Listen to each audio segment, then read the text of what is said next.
Hey there, everybody. Dr. JP Guidry here. I want to hop on, do a quick live, talk a little bit about doing speed training. I get asked a lot of questions about how to do it, how I utilize it with my clients, and so I figured I'd hop on and kind of talk a little bit about that. So I do think most golfers should be implementing some type of speed training. We'll talk about kind of what options you have with that. But that's with the one caveat that if you don't have a very long training history, you haven't trained in a long time, then you may need to spend some time building a strength base, working on mobility before you jump into any real high volume or high intensity speed training. Especially with things like super speed and things like that. So, but at the very least, I think most golfers should be spending some time hitting golf balls with their driver with high intent. Trying to do that, trying to make that number go up as high as they can. And so. With any type of speed training, I highly recommend feedback. So we've got the PRGR speed monitor. I have a FlightScope Nuvo Plus in here, as well as the speed radar. Different levels of accuracy. The PRGR is a little more accurate this, plus you can hit balls, get some ball speed and distance numbers with that.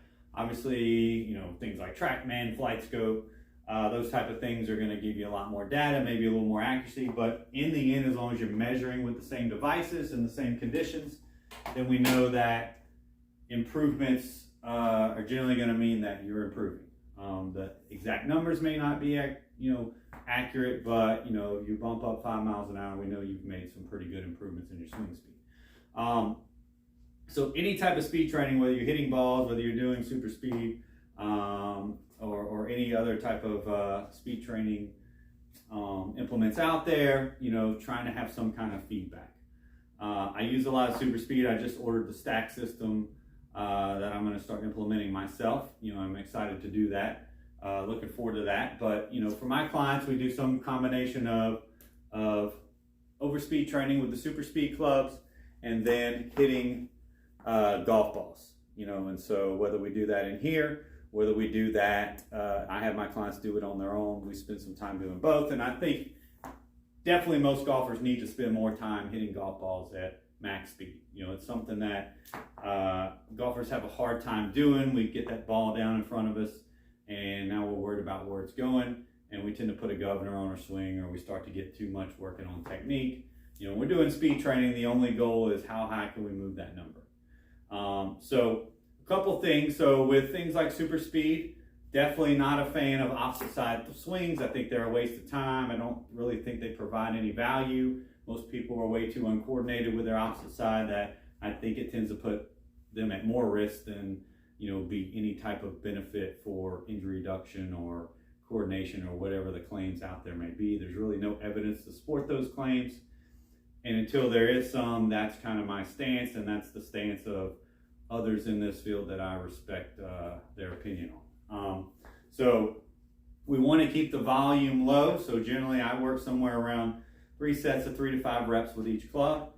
We may do some different drills, some step change drills, some work where we're working more on maybe takeaway, backswing speed, using the ground, drills using the ground, things like that, or we may just do normal swings, but we're always doing that with feedback. And again, even if I'm implementing some drill, I'm not trying to get too technical or too thoughts of positions and things like that. We're just maybe playing with different ways that we can move that number up.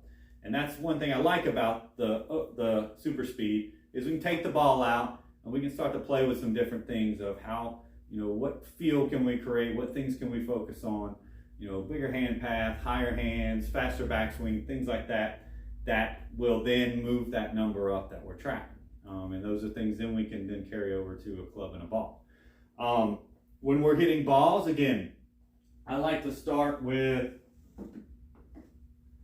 again, focusing on just feedback, not a lot of technical thoughts, and not really a lot of worry about a contact or direction right away.